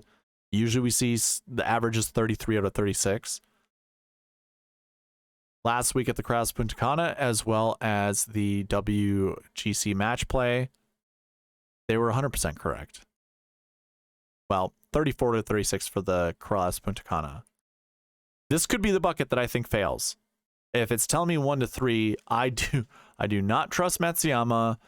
I don't think, even though Spawn is a defending champ, I don't think he's good enough to, you know, I mean, the probability of him being inside the top 10 is very low. Same goes with Matt Wallace, and then we have all these other names. Oh man. Well, let's see here. Let me do this tonight. That way I won't do it tomorrow night. If I had to create one lineup and I had to select one golfer from any of these, which golfers would I be okay playing? And if it was just one lineup, which golfers would it be okay playing? JJ Spawn, despite what I just said, I'd be okay playing him. I'd also be okay playing Schenk, Putnam,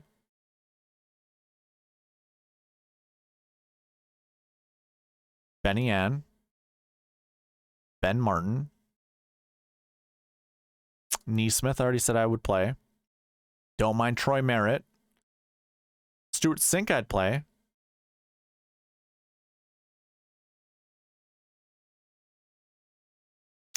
I did say I'd play Doc Redman in like a high entry fee GPP, but I don't know. I think this is it. So I have 8 golfers selected. That's fine. 8 golfers.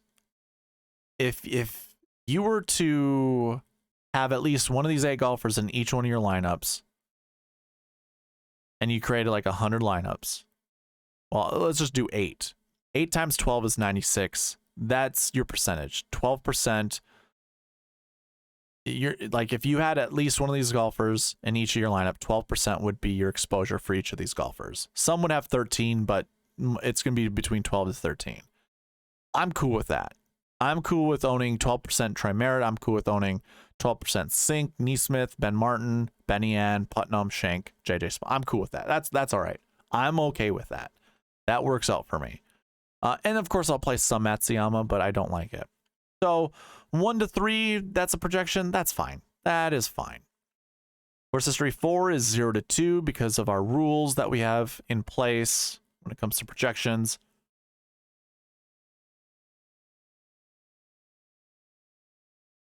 Davis Riley, Cameron Davis, 2 Davises. Interesting. I don't mind playing either of those guys. So despite this being 0 to 2, but of course, technically it's 1 to 2, I don't mind playing either one of those guys, and some of these other guys I don't mind playing. 0 to 2? Really? 35 golfers in it. Very low success rate. That's probably what's really driving it. Not a very low frequency rate. That's a pretty high frequency rate of being inside the top 10. That's nuts. 35 we said? Yep, 35 golfers. A lot of these 6K golfers you just cross out. Don't even think about. But like, just potential-wise, Will Gordon, I think, is a great name. I actually don't mind going to Austin Smotherman. I think that's fine. Doug Gim fell off my rankings map. That's crazy. Cam Champ, 65th in the model? That's weird. That is really weird. Mullinax, I don't mind playing. I also don't mind playing Rogers. Maybe not so much Sepstraka. I do like Ryder. I like Davis. And I like Davis. Cam Davis and Davis Riley. And those are 7 golfers. So that's 14% exposure. I don't mind going with any of those guys. That's pretty good. Course history 5s. 0 to 2. Not a lot of golfers in there. I don't really care. These are golfers who average a missed cut at this event. Could just have played it one time, and that would have been last year. Smalley, Buckley, those are great names just there. 0 to 2 is is it 0 to 2? 0 to 2 is the projection for this bucket, and I can pinpoint some golfers I like. Smalley, Buckley, Hardy maybe. I like Eckroat. I like Hickok. I like Batia. I like Hodges. That's hard. I could probably ignore the rest of the guys. I mean, Justin Lauer, I don't mind. And it's Lauer, not lower. It's Lauer. Interesting. Okay, so I've got 7 golfers. I don't mind playing any one of those 7. Even like Hardy and Higo, sure. I don't mind that either. So we'll see. We'll see how that goes. 0 to 2 is that projection. Maybe you just keep it 0 to 1 and just pick one of those guys here and there. Course history 6s, 1 to 3.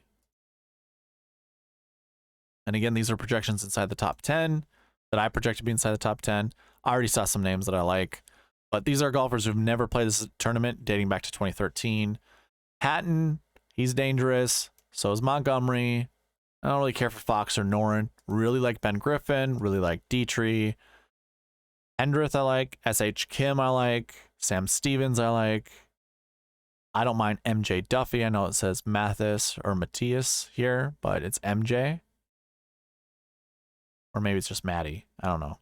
There's some good names here. Like a ton of good names. Even Bazanote. I don't mind, but...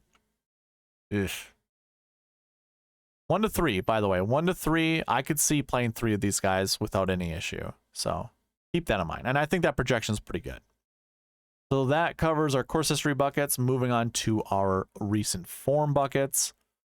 0 to 1 recent form 1s.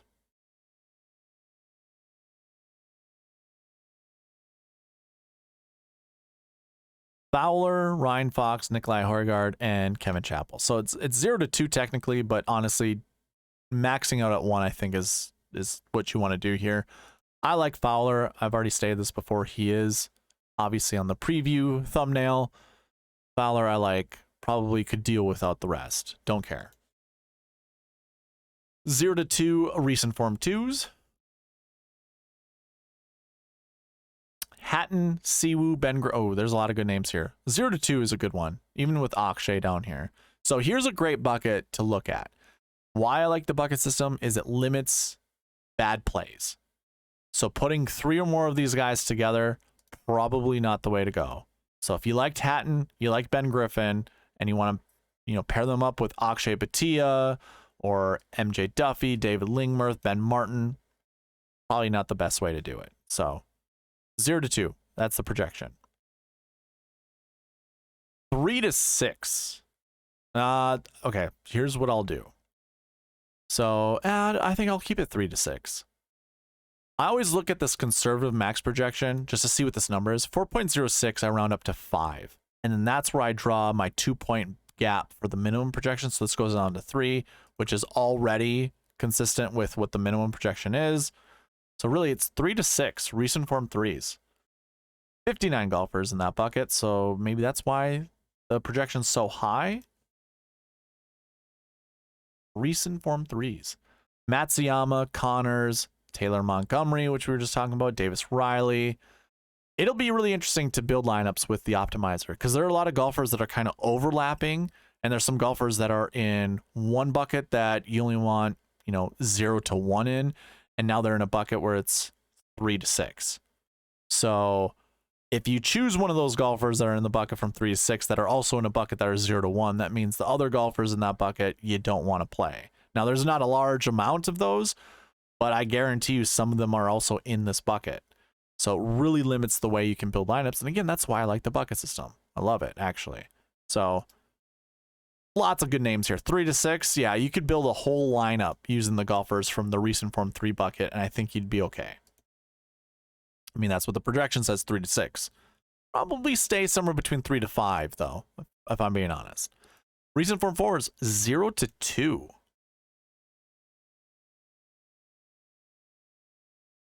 Starts with Alex Noren, I don't care for. Davis Thompson at 8,100, I probably don't care for there. But Taylor Pendrith, I like. I like Alex Smalley. Don't mind Emiliano Grillo. Don't mind Patrick Rogers. Don't mind Trey Mullinax. Austin Eckroat's a fine play. Bramlett, I don't mind getting to. Some good names here. Nothing's like really telling me I need to play a golfer from here. And the projection's 0 to 2. Technically, it's 1 to 2, but again, that 2-point buffer drops the 1 down to a 0. Yeah, if I was told I had to play someone from this bucket, Pendrith is at the top of my list. followed by Smalley. I would play those two guys in a heartbeat. And then I don't mind being a glutton for punishment and playing Patrick Rogers or even Trey Mullinax. Hayden Buckley, by the way, forgot to even, I casually passed by him, but I don't mind playing someone like him or even like a Ryan Palmer. So anyways, enough good golfers from this bucket to want to play. The next two buckets are 0 to 2, recent form 5, recent form 6. These are your worst recent form golfers. I think you probably can ignore them. But recent form 5s, Lonto's up there. Remember, he's battling a back injury. Pump your brakes on playing him. I already talked about Sink that I like playing and Merritt. Now I won't play them together. Quite frankly, I won't play them together. Same goes with the rest of the golfers on this list. No, I'm not. No one here is screaming, have me play them. And I am not going to advocate to play any of these guys. Like I'm not gonna one way or the other. This is a very play at your own risk bucket. Recent form 6s, yeah. So I was listening to a podcast that brought this Kazuki Higa guy up. Hey, 83rd in my model because he is 81st in the WGR. Sure, there's some strokes gain stats that he has over at the Asian Tour as well as other European events. You still have to weight those accordingly based off of how easy those events are. If those are raw strokes gain stats, that is such a disservice to everybody looking at those stats. I am going to rank him accordingly. Kazuki Higa, 83rd in my model. Sure, not terrible. Pretty darn good. However, this bucket says 0 to 2. It really says 0 to 1. If you're going to play Higa, play him at your own risk. I don't think it's a really good choice, but again, it's your money. You can light it on fire however you want to. Higa is just one way to do it. Moving on to, that was our recent form 6 buckets, so we're done with recent form buckets. Let's talk about our salaries, which we kind of already went over talking about the pass optimal and GPP winning lineups. Now, if you're following along with me on the cheat sheet, just open up everybody. So if you have filters on any of these things, just select all for all the golfers that you have in there. Or if you have conditionals, clear those. So we talk about everyone, and then we sort salary top to bottom, and we can kind of start talking about some of these. So every single year that we saw doing the analysis of the optimal lineup versus the GPP winning lineups, we saw a 10K golfer in just about every year. You can see 80% frequency inside the top 10. Last year was the only year we did not see a 10K golfer inside the top 10. Inside the optimal lineup, 60% frequency rate. I had said during the pass optimal and GPP winning lineup portion of the preview video, I didn't mind starting with a 10K golfer, especially when you got names like Hatton, Matsuyama, Fowler, and Connors. I think they're all good choices. Matsuyama's my really only concern this week, again, because he conceded without even playing his match against Max Homa last week. He was getting worked on during the match play events because he had a bad back, or a bad neck, So be cautious playing Matsuyama. I don't mind going to someone like Ricky Fowler. Same goes with Corey Connors and Tyrrell Hatton. I'm probably not playing Tyrrell Hatton, but he is number 1 in my model, so I guess, I shouldn't be, too concerned playing Hatton. Just not a sexy choice, I'm being honest. Now, looking at the other buckets,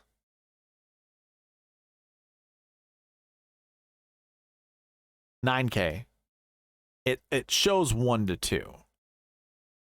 Technically, I want a 2-point gap, so 0 to 2 ends up being the actual projection. But we have a lot of good 9K golfers. And by a lot, I mean a couple. I thought we had more. Montgomery, I don't mind going to. Siwoo Kim, I don't mind going to. Same goes with Davis Riley. The only really person I think I'd pump my brakes on is Ryan Fox. I don't care to play Ryan Fox. Kuchar and Chris Kirk, I don't mind playing. So 0 to 2, but the actual projection was 1 to 2. So if you feel so inclined to at least play one 9K golfer, it is in your favor. Buckets are in your favor. 8K, 0 to 2. And I think for good reason. You know, like Cam Davis hasn't been playing very great lately. Thomas Dietrich has. Matt Wallace just won an event. Christian Bezuidenhout, not, I wouldn't say playing his best golf as of late. Really like Ben Griffin. Alex Noren, I don't really care for. And JJ Spawn's your defending champion. So obviously he's played this course pretty decent. And he just played match play pretty hard against some of the top ranked golfers. So I don't mind that with JJ Spawn. I don't mind playing like JJ Spawn. I just don't like the $8,900 price tag. I think it makes building lineups difficult unless you're prioritizing playing JJ Spawn, which I am not. I am not. But I don't mind going back to Cam Davis despite his bad, you know, I mean, his bad play was mostly because of an illness. Adam Schenk was just playing well at the Valspar. Don't mind playing him. Davis Thompson probably cautious with, and same with Nikolai Højgaard. And then I'm not going to talk about the rest of the buckets, but that 7K bucket is, well, let's talk about the 7K bucket. The projection says 2 to 4. Remember, round down with this number here in the minimum projection, and then we round up with this max projection. I always look at the conservative max projection, which you don't get to see on the cheat sheet. 2.89 rounds up to 3, so it means I bring this down to a 1 for the minimum projection, although it says 2.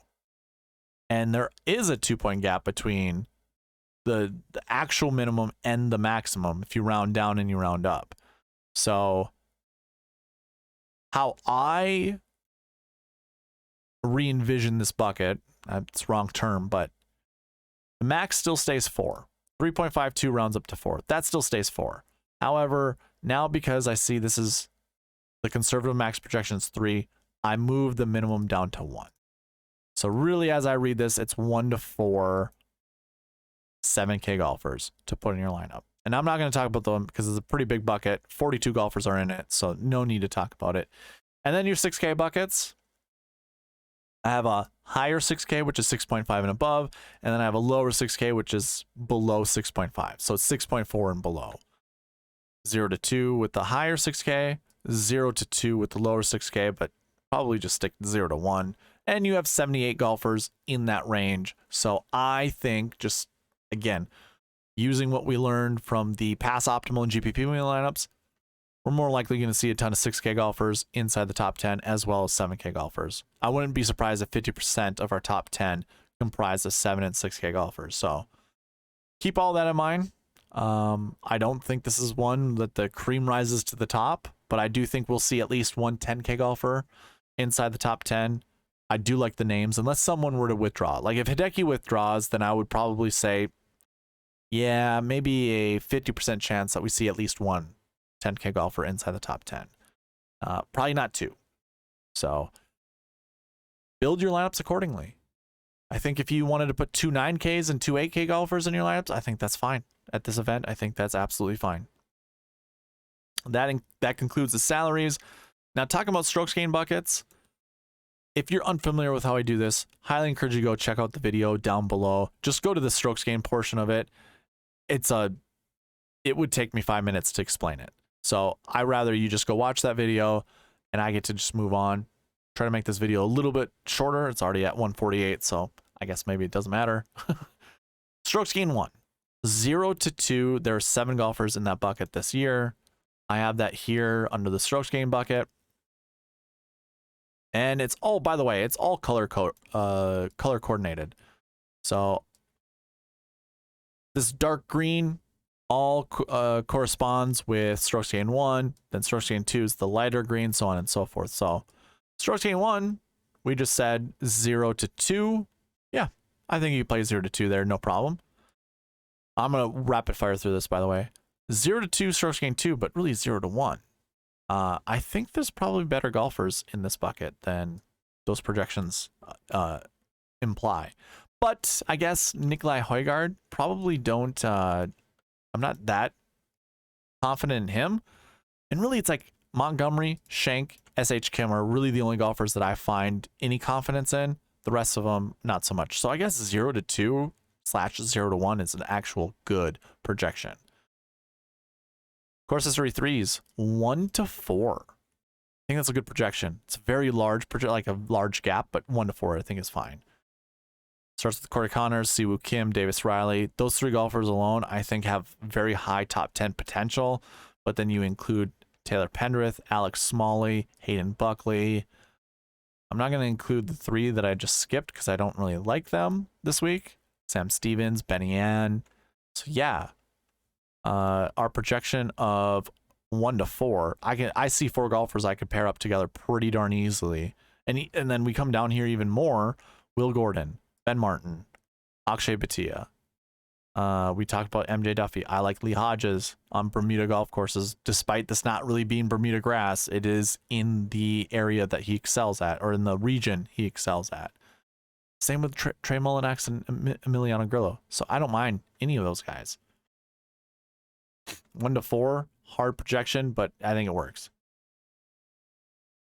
And then I think even a bigger projection than that are these strokes gained 4s, 2 to 5. And that still stays true with even the conservative projection. 2 to 5. Well, I'm probably going with Ricky over Matsuyama. And I don't mind starting Ricky Kuchar, and that's my 2. That's fine. Because I don't really like the rest of the guys that I see right here.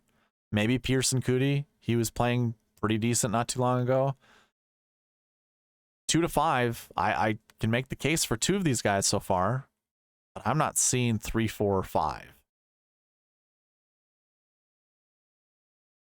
But I also wouldn't be surprised if we do see up to 5 golfers inside the top 10 from this bucket. So play whoever you think to be fit. Now, it's 0 to 2, strokes gained 5. Robbie Shelton it starts with, then Pat Kazire. These are golfers with kind of bad strokes gained stats. Bad off the tee, as well as bad putting. So that's what includes in the strokes gained 5. 0 to 2 is the projection, but I wouldn't play more than 1. Yeah. I mean, like, Francesco is a decent consideration. I wouldn't mind playing him. I also wouldn't really mind playing Robbie Shelton, who grew up in Alabama, not too far from this golf course. It's the region he's used to. I don't mind playing Robbie Shelton. And then we have 2 guys down here, Chandler Phillips and JJ Wood. Probably just stay away from those golfers. And that concludes the bucket system for the week. Yeah, I even have 0 to 0 for my projections down here when it comes to the strokes gained 6, which is fine. It says, oh, yeah, 6. It includes the 4 open spots down here, which these are open qualifiers, by the way. Forgot to mention that in the tournament information portion of the video. But yeah, we have 4 guys waiting to be added to the roster. All right, that is all that I have for the preview video today. Just a reminder, if you're not signed up on Prize Picks, there's a link in the description below that will get you to the sign up page. And if you sign up using the promo code SweetSpot and put at least $20 in your account, I will give you $20 back. Easy way to play for free. You just put 20 in, you get 20 back from me. Prize Picks will match your deposit up to $100. So now you have 40 in your account. And it really just requires you to sign up and put that initial deposit of $20 in your account while using the promo code SweetSpot. If you didn't already see, I had the cheat sheet available for you guys. Optimizer will be ready for you tomorrow as well. And then the last giveaway, weekly/monthly giveaway. Be subscribed to the channel, comment down below. That gets you entries into both the weekly as well as the monthly giveaway. I'm giving away $50 at the end of the month. If you see the calendar right now as you're watching this, I guarantee you it hasn't turned to April yet.